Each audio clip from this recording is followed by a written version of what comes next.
Hi fourth graders, it's Mrs. Burke here, and today I'm going to be presenting your final math video lesson from me, and it's going to be on multiplying three factors. Now before I begin, I just want to say I'm incredibly proud of all the hard work you've done throughout this whole school year, but especially these last few months during virtual learning. It's been challenging for everyone, but you have really impressed me and you've all gone above and beyond, and I'm just so proud of you. So we'll do this one last lesson together, and then I'll send you on your way to enjoy your summer and to get ready to prepare to be the big fifth graders of Stewart School who can show us what great leaders you are, what great kids you are, and we're just so excited to have you guys kind of take charge of our school come fall. Okay, so let's get started. As I said, today's lesson is going to be multiplying three factors. So here's an example of a problem which would have three factors to multiply.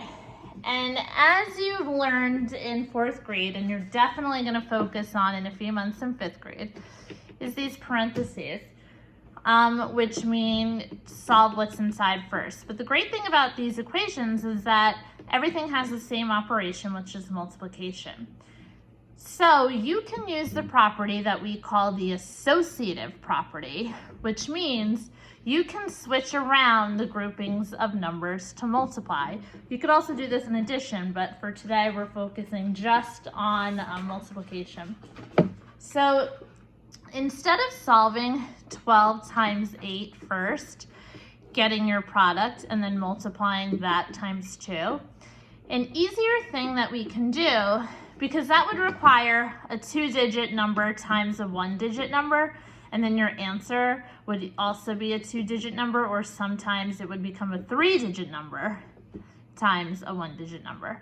What we can do to make this easier is switch the location of our parentheses. So let's take these parentheses and actually move them over here around the 8 and the 2. And we can rewrite this equation as 12 times 8 times 2.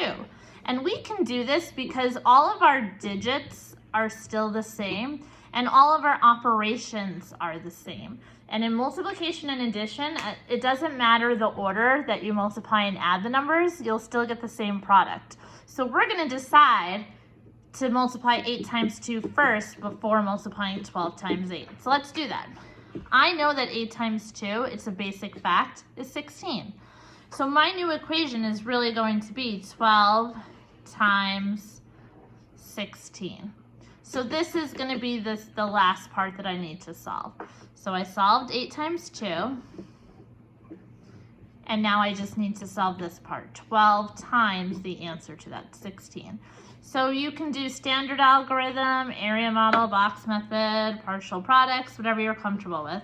I'll start with standard, since next year you'll be working with this a lot.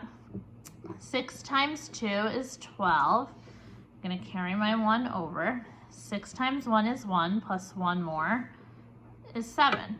Now I'm going to move to my tens place, so I'm going to put the 0. 1 times 2 is 2.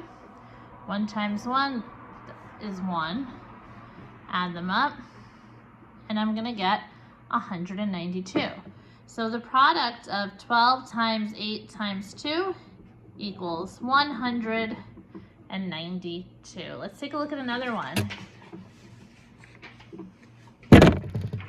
Okay, for this next equation, we have 4 times 12 times 5.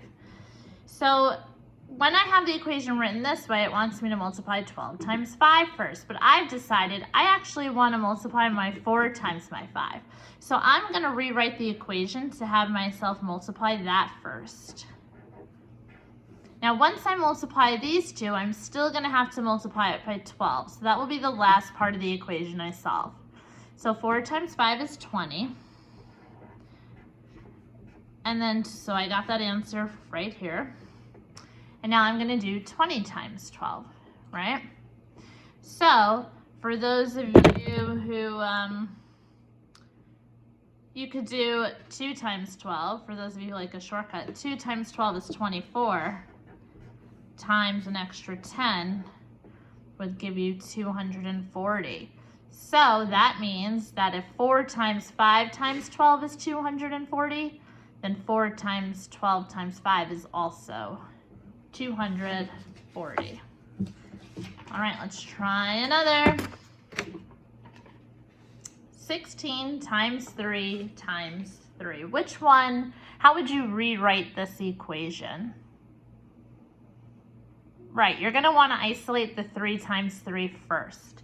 So let's do that. Now I can write 3 times 3 first in my equation, or I could keep the 16 there, keep the 3 there, keep the 3 there, and all I really have to move around is my parentheses to let you know that this is what I'm gonna solve first. So 3 times 3 is 9, so my equation then becomes 16 times 9, right? So I'll do standard on the side.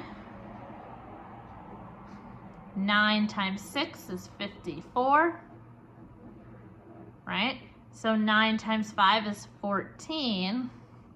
Oh, sorry, 9 times 1 is 9, plus 5 is 14. I misspoke there. So we get 144. So 16 times 3 times 3 is 144, because 3 times 3 is 9, and then 16 times 9 is 144. Now let's see where this might come into play in a real life situation. So here we go. There were 23 bins of art supplies in the closet. Each bin of art supplies had 4 packs of crayons in it. Okay, so I'm actually picturing this in my head. I see like 23 almost like boxes or little Tupperware bins. Inside those, each one has 4 packs of crayons. So 4 in this one, 4 in this one, 4 in this one, and all 23. Now, the packs had 6 crayons each inside, which means that inside my bins were 4 packs, and then every single pack had 6 crayons inside of it. So how many crayons were there in the supply closet? Okay, so I think you can figure out what our 3 factors are, right? So it's gonna be my 23 bins. Each bin has 4 packs, and each pack has 6 crayons inside. So which factors do we want to multiply first? It would help us to multiply our 4 times 6 first, all right? And the reason we can choose which one is because it's the same operation throughout the whole equation. If we had different operations, we couldn't decide which to do first. We'd have to let the problem tell us that. But because we're multiplying the whole way through, you'll get the same product no matter the order that you multiply. So you can choose which to go first. So we're gonna choose 4 times 6, which would be 24. So my new equation will be 23 times 4 times 6, which is 24, right? So now, for those of you who like area model, maybe need a refresher, let's do an area model. All right, 2 by 2. 23 is 20 plus 3. 24 is 20 plus 4. So 23 times 24. 20 times 20, or 2 times 2 is 4, times 10 times 100, 400. Over here, 20 times 3 is 60. Below, 20 times 40, or times 4 is 80. And in my last box, 4 times 3 is 12. I'm gonna add up my parts. I have 400 plus 80 plus 60 plus my 12. If I add those up,